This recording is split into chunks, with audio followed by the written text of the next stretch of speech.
Welcome to Hyderabad Express TV. Today headlines. Nalanda భారతదేశ ఆధ్యాత్మిక సాంస్కృతిక సమ్మేళనం PM మోదీ.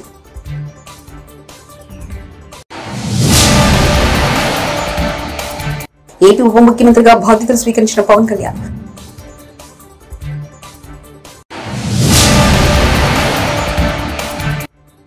వంద రోజుల యాక్షన్ ప్లాన్, తప్పు చేసిన వాళ్ళకు శిక్ష తప్పదు మంత్రి అనిత.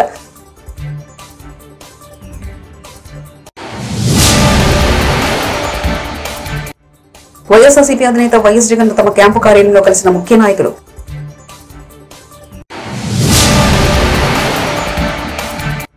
త్యాగం, వారసత్వం, పోరాటం, రాహుల్ తత్వం, రేవంత్ రెడ్డి. నలంద అంటే పేరు కాదని భారతదేశ ఆధ్యాత్మిక సాంస్కృతిక సమ్మేళనమని ప్రధాని నరేంద్ర మోదీ అభివర్ణించారు. బుధవారం రాజ్గిర్లో నలంద యూనివర్సిటీ కొత్త క్యాంపస్ ను ఆయన ప్రారంభించారు. అనంతరం ప్రధాని మోదీ మాట్లాడుతూ అగ్ని కీలకలు పుస్తకాలను కాల్చవచ్చు, కానీ జ్ఞానాన్ని మాత్రం కాదని ఆయన పేర్కొన్నారు. ఇదే సత్యాన్ని నలంద పునరుద్ఘాటిస్తుందని అన్నారు.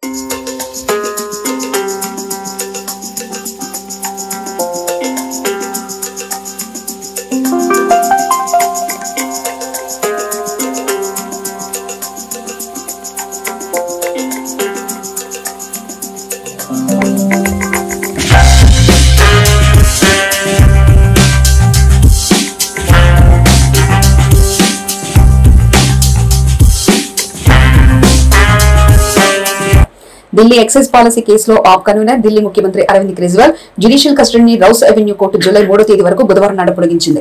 ఆయనతో పాటు కేసులో మరో నిందితుడు వినోద్ చౌహాన్ జ్యుడిషియల్ కస్టడీ సైతం జూలై 3 వరకు కోర్టు పొడిగించింది. తిహార్ జైలు నుంచి వీడియో కాన్ఫరెన్స్ ద్వారా ఇరువురు కోర్టు ముందు హాజరుపరిచారు. ఢిల్లీ లిక్కర్ పాలసీ కేసులో అవినీతి ఆరోపణలపై మార్చి 21న కేజ్రీవాల్ ను ఎన్ఫోర్స్మెంట్ డైరెక్టర్ అరెస్ట్ చేసింది. ఏపీ ఉప ముఖ్యమంత్రిగా పవన్ కళ్యాణ్ బాధ్యతలు స్వీకరించారు. విజయవాడలోని క్యాంపు కార్యాలయంలో ప్రత్యేక పూజలు చేసిన అనంతరం ఆయన బాధ్యతలు చేపట్టారు. ఉప ముఖ్యమంత్రి హోదాలో ఉన్న పవన్ పంచాయతీరాజ్, గ్రామీణాభివృద్ధి, పర్యావరణ, అటవీ, శాస్త్ర సాంకేతిక శాఖలను మంత్రిగా బాధ్యతలు స్వీకరించారు. పలు దస్త్రాలపై ఆయన సంతకాలు చేశారు. అనంతరం వివిధ శాఖల అధికారులు, ఎమ్మెల్యేలు, నేతలు పవన్ కు అభినందనలు తెలిపారు.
ఇవాళ కాంగ్రెస్ పార్టీ అగ్రనేత రాహుల్ గాంధీ పుట్టినరోజు. ఆయనకు పెద్ద ఎత్తున శుభాకాంక్షలు వెలువెత్తుతున్నాయి. ఎక్స్ లో రాహుల్ గాంధీకి తెలంగాణ సీఎం రేవంత్ రెడ్డి పుట్టినరోజు శుభాకాంక్షలు తెలిపారు. అన్ని అసమానతలకు వ్యతిరేకంగా పోరాడడం అతని వ్యక్తిత్వం అని పేర్కొన్నారు. వెనుకబడిన వారికి అండగా ఉండాలనేది ఆయన దృక్పథం అన్నారు. త్యాగం, వారసత్వం, పోరాటం, ఆయన తెలివైన వాడని, భవిష్యత్తు కోసం భారతదేశ ఆకాంక్షలు నెరవేర్చే ఏకైక నాయకుడు రాహుల్ అని పేర్కొన్నారు. రాహుల్ గాంధీకి రేవంత్ హృదయపూర్వక జన్మదిన శుభాకాంక్షలు తెలిపారు. టీజీఐఐసి ఎండి విష్ణువర్ధన్ రెడ్డి గారు, మా సహచర మంత్రివర్యులు ఈ కార్యక్రమంలో మొదటి నుంచి చేదోడుగా వాదోడుగా ఉండి తెలంగాణ రాష్ట్రంలో ఉన్న గ్రామీణ ప్రాంతాలలో అదేవిధంగా పట్టణ ప్రాంతాలలో ఉన్న పేద మధ్యతరగతి కుటుంబాలకు సంబంధించిన కార్మికుల యొక్క పిల్లల్ని తీర్చిదిద్దాలన్న ఆలోచనతోటి మేము ఆలోచన చేసిందే తడువుగా కార్యాచరణ కార్యరూపంలోకి దాల్చిన మంత్రివర్యులు దుద్దిల్ల శ్రీధర్ బాబు గారు, అదేవిధంగా financial and technical partner Tata సంస్థకు సంబంధించిన ప్రతినిధులు, అదేవిధంగా ఐటీఐకి సంబంధించిన విద్యార్థులు, వివిధ శాఖలకు సంబంధించిన అధికారులు, అదేవిధంగా భవన నిర్మాణ కార్మికులకు సంబంధించిన వాళ్ళ పిల్లలు విద్యార్థులు అందరూ కూడా ఈ కార్యక్రమంలో పాల్గొని ప్రభుత్వం ఒక మంచి ఆలోచనతోటి ఈ తెలంగాణ రాష్ట్రంలో ముఖ్యంగా తెలంగాణ ఉద్యమం, తెలంగాణ రాష్ట్ర సాధనలో విద్యార్థుల యొక్క నిరుద్యోగ సమస్య, ఉద్యోగ ఉపాధి అవకాశాలే ఆనాడు అత్యంత కీలక పాత్ర పోషించినాయి. ఆ యొక్క అవకాశాలు రాకపోవడం వల్ల విద్యార్థులలో నిగూఢమైన ఒక భావోద్వేగం పెనవేసుకుపోయి తెలంగాణ ఉద్యమ రూపంలో తెలంగాణ రాష్ట్రాన్ని సాధించినాయి. తెలంగాణ రాష్ట్రాన్ని సాధించిన యువతీ యువకులకు, నిరుద్యోగులకు ఉద్యోగ ఉపాధి అవకాశాలు కల్పించడమే మా ప్రభుత్వం యొక్క లక్ష్యము, మా ప్రభుత్వం యొక్క లక్ష్యము. ఆ లక్ష్యంతోనే మా ప్రభుత్వం ఏర్పడిన వెంటనే ప్రజాపాలనలో భాగంగా రాష్ట్రం నలుమూలలో ఉన్న ప్రభుత్వ ఐటీఐలు అన్నిటిని కూడా వాటిని వివరాలు తెప్పించి ఈనాడు ఆ ఐటీఐలు నిరుపయోగంగా మారి విద్యార్థులు అందులో చేరకపోవడమే కాదు, అక్కడ నేర్పిస్తున్న ఏ నైపుణ్యం కూడా. ఏపీలో శాంతి భద్రతలకు విఘాతం కల్పించాలని చూస్తే సహించేది లేదని హోంమంత్రి వంగలపూడి అనిత హెచ్చరించారు. హోంమంత్రిగా సచివాలయంలో బుధవారం ఆ బాధ్యతలు స్వీకరించారు. అనంతరం మీడియాతో మాట్లాడుతూ 100 రోజుల యాక్షన్ ప్లాన్ తో ముందుకెళ్లినట్లు తెలిపారు. గంజాయి డ్రగ్స్ రవాణా తగ్గించడమే లక్ష్యంగా పనిచేస్తామన్నారు. పోలీసుల్లో గత ప్రభుత్వ ఆలోచనతో ఉన్నవారు పక్కకు తప్పుకోవాలని కోరారు. తప్పు చేసిన వారికి శిక్ష తప్పదని హెచ్చరించారు.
ఎందుకంటే ఎన్నో స్ట్రగుల్స్ ఫేస్ చేసి ఈరోజు అధికారంలోకి వచ్చిన తర్వాత కూడా సామాన్య మధ్యతరగతి కుటుంబానికి సంబంధించిన నేను ఒక సామాన్య టీచర్ని హోమ్ మినిస్టర్గా చేసిన చంద్రబాబు నాయుడు గారికి, లోకేష్ గారికి, పవన్ కళ్యాణ్ గారికి, ఎన్డీఏ లీడర్స్ అందరికీ కూడా, ముఖ్యంగా నా పాయకరపేట నియోజకవర్గ ప్రజలందరికీ కూడా పేరు పేరున ధన్యవాదాలు, నమస్కారాలు తెలియజేసుకుంటున్నా. ఏదైతే చంద్రబాబు నాయుడు గారు మా మీద పెట్టిన ఈ గురుతర బాధ్యతని సమర్థవంతంగా నిర్వహిస్తామని, దానికి ప్రతి ఒక్కరు కూడా సహాయ సహకారాలు అందించాలని నేను మనస్ఫూర్తిగా కోరుకుంటున్నా. ఏదైతే లాస్ట్ 5 yearsలో లా అండ్ ఆర్డర్ విషయంలో చాలా ఇబ్బందికరమైన పరిస్థితులు ప్రజలందరూ ఎదుర్కొన్నారు. ముఖ్యంగా గంజాయి డ్రగ్స్ విషయంలోని కానీ, విచ్చలవిడిగా ఉన్న గంజాయి డ్రగ్స్ నిర్మూలించడం కానీ, అదేవిధంగా అమ్మాయిల మీద జరుగుతున్న అఘాయిత్యాల మీద ఉక్కుపాదం మోపడం కానీ, రాబోయే కాలంలో లా అండ్ ఆర్డర్ విషయంలో ఎక్కడా కూడా ఎటువంటి ఇబ్బంది లేకుండా ఆంధ్రప్రదేశ్ ప్రజలందరూ కూడా సుఖ సంతోషాలతో ఉండాలని మనస్ఫూర్తిగా కోరుకుంటూ, దానికి మేమందరం కూడా కృషి చేస్తాం. దానికి ప్రజలందరి దగ్గర నుంచి కూడా సహాయ సహకారాలు అందించాలని, మీడియా పరంగా మిమ్మల్ని అందరినీ కూడా సహాయ సహకారాలు అందించాలని మనస్ఫూర్తిగా కోరుకుంటున్నాం. ఓటింగ్ సంబంధించిన బడ్జెట్ రిలేటెడ్ మీద ఈరోజు పెట్టడం జరిగింది. ఫస్ట్ బడ్జెట్ రిలేటెడ్ పెట్టడం జరిగింది. ఇంకా మేము కూర్చోవాలి, ఒకసారి ఒక మీటింగ్ కూర్చోవాలి యాక్చువల్గా. ఎందుకంటే చాలా ఇష్యూస్ ఉన్నాయి. ఇప్పుడు దిశ పోలీస్ స్టేషన్ ఆల్రెడీ దిశ చట్టం ఏమీ లేకుండా దిశ పోలీస్ స్టేషన్స్ అనేది మార్చారు. ఆ దిశ పోలీస్ స్టేషన్ అనేది పేరు కూడా మార్చాలి. అట్ ద సేమ్ టైం చాలా ఇష్యూస్ ఉన్నాయి. పోలీస్ డిపార్ట్మెంట్ వాళ్ళు చాలా ఇబ్బందులు వాళ్ళు ఎదుర్కొంటున్నారు. డిపార్ట్మెంట్ వైజ్గా ఇబ్బందులు చాలా ఉన్నాయి వాళ్ళకి కూడా. ఈవెన్ ఇప్పటికీ కూడా కొన్ని పోలీస్ స్టేషన్లోని మినిమం ఎమ్యూనిటీస్ లేకుండా వాళ్ళు ఇబ్బందులు పడే పరిస్థితి కనిపిస్తూ ఉంది. అలాంటి విషయంలోని కానీ రాబోయే సిచ్యువేషన్స్లో ఇప్పుడు గాంజా డ్రగ్స్ విషయంలో ఏదైతే ఇనిషియేషన్ తీసుకున్నామో దాని మీద కూడా ఒక టాస్క్ ఫోర్స్ ఏర్పాటు చేసుకొని దాన్ని కూడా ముందుకు తీసుకెళ్లే కార్యక్రమంలో రేపు ఫర్దర్గా మేము కూడా ముందుకెళ్తాం. ముందులాగే మేము వ్యవహారం చేస్తాము, ఇంతకు ముందులాగే మేము బిహేవ్ చేస్తామంటే కనుక అటువంటి సిచ్యువేషన్స్లో నేను చార్జ్ తీసుకోక ముందే చెప్పాను పోలీస్ డిపార్ట్మెంట్ వాళ్ళకి, అటువంటి వాళ్ళు ఎవరైనా ఇంకా ఆ బ్లడ్ అలా నడుస్తూ ఉంది అనుకుంటే కనుక ప్లీజ్ మీరే పక్కకు తప్పుకుంటే పని చేసే వాళ్ళు వస్తారు. నేను ఈ రోజు ఏదో చంద్రబాబు నాయుడు గారికో పవన్ కళ్యాణ్ గారికో ఎన్డీఏ లీడర్స్కో మాకో పనిచేయమని చెప్పట్లే.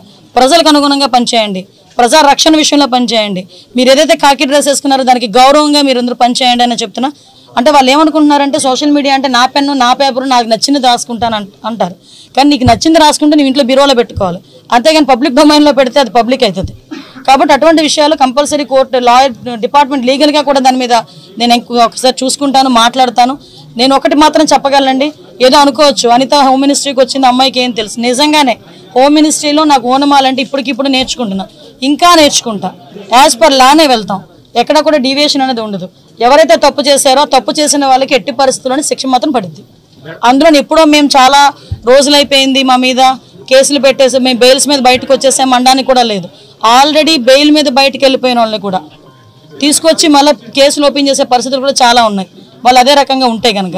సో అలాంటి సిచ్యువేషన్స్లో ఎక్కడ కూడా లా అండ్ ఆర్డర్ విషయంలో కాంప్రమైజ్ అయ్యే ప్రసక్తే లేదు. ఒకటైతే క్లియర్, ఈ 100 days ప్లాన్లో కంపల్సరీగా గంజాయి డ్రగ్స్ రవాణా అన్నది మ్యాక్సిమం తగ్గిస్తాం. ఎందుకు కేసులు ఎత్తాలి, దేనికి కేసులు ఎత్తాలి? ఈరోజు తెలుగుదేశం పార్టీ ఆఫీస్ మీద దాడి జరిగింది. ఈరోజు ఆ దాడి జరిగిన ఇష్యూ గురించి ఎంతవరకు వచ్చింది ఏంటన్నది మేము కూడా తెలుసుకోవాలి. చాలామంది చంద్రయ్యని పేక్ కోసి చంపారు, ఇంకా చాలామంది విషయాలు చాలా అన్యాయాలు జరిగినాయి. అలాగని తెలుగుదేశం పార్టీ వాళ్ళ మీద కాదండి, మామూలు నార్మల్ పబ్లిక్ మీద కూడా అక్రమంగా కేసులు బనాయించిన వాళ్ళు చాలామంది ఉన్నారు, బాధితులు చాలామంది ఉన్నారు. అవే కాకుండా ఎవరైతే వాళ్ళ తాలూకు అవినీతికి బలైపోయారో, వాళ్ళ తాలూకు అక్రమాలకి బలైపోయారో వాళ్ళు కనుక వచ్చి మా కేసు రీఓపెన్ చేయండి, మా కేసు మళ్ళీ చెప్పండి అంటే కనుక డెఫినెట్గా మేము ఆ కేసు రీఓపెన్ చేస్తాము. మళ్ళీ రీఎంక్వైరీ చేసి వాళ్ళకి బాధితులు ఎవరైతే ఉన్నారో వాళ్ళకి న్యాయం చేసేటట్టు చేస్తాం. ఆ రోజు నేను ఒకటే చెప్తున్నా, ఏ పోలీసులతో అయితే నేను అవమానపడ్డాను అదే పోలీసులు దగ్గర నన్ను గౌరవంగా నిలబెట్టిన ఘనత కూడా చంద్రబాబు నాయుడు గారికి దక్కింది. చంద్రబాబు నాయుడు గారు ఏదైతే ఆలోచిస్తున్నారో ఆ ఆలోచనకు అనుగుణంగా మేమందరం కలిసికట్టుగా కోఆర్డినేషన్తో ఎవ్వరికి ఇబ్బంది లేకుండా మేము అడ్మినిస్ట్రేషన్ చేసుకుంటాం. వైఎస్ఆర్సీపీ అధినేత వైఎస్ జగన్ తన క్యాంపు కార్యాలయంలో కలిసిన ముఖ్య నాయకులు, ఇటీవల ఎన్నికల్లో పోటీ చేసిన అభ్యర్థులు.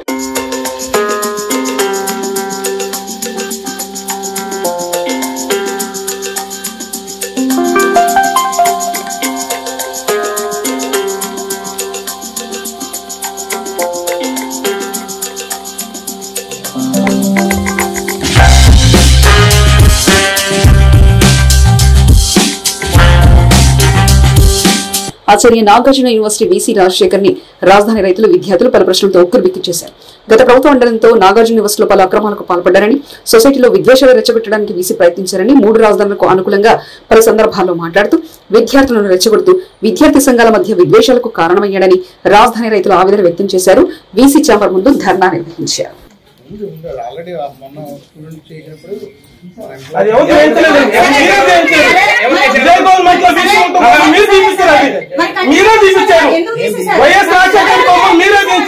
ఎక్కడ ఎన్టీఆర్ బొమ్మ పెట్టాల్సి వచ్చిందని మీరు చూపించారు. ఆ బొమ్మ లోకం చిన్నది కాదు, మీరు చిన్నపిల్లలు కాదు.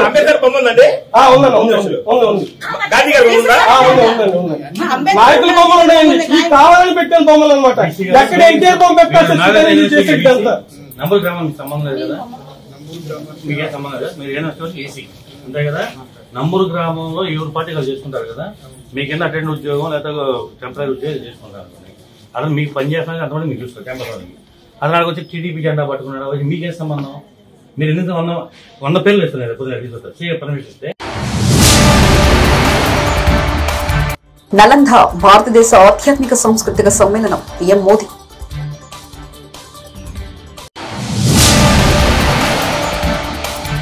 ఏపీ ఉప ముఖ్యమంత్రిగా బాధ్యతలు స్వీకరించిన పవన్ కళ్యాణ్.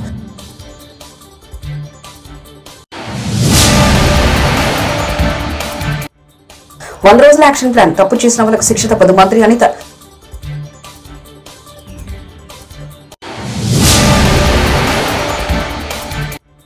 వైఎస్ఆర్సీపీ అధినేత వైఎస్ జగన్ తమ క్యాంపు కార్యాలయంలో కలిసిన ముఖ్య నాయకులు.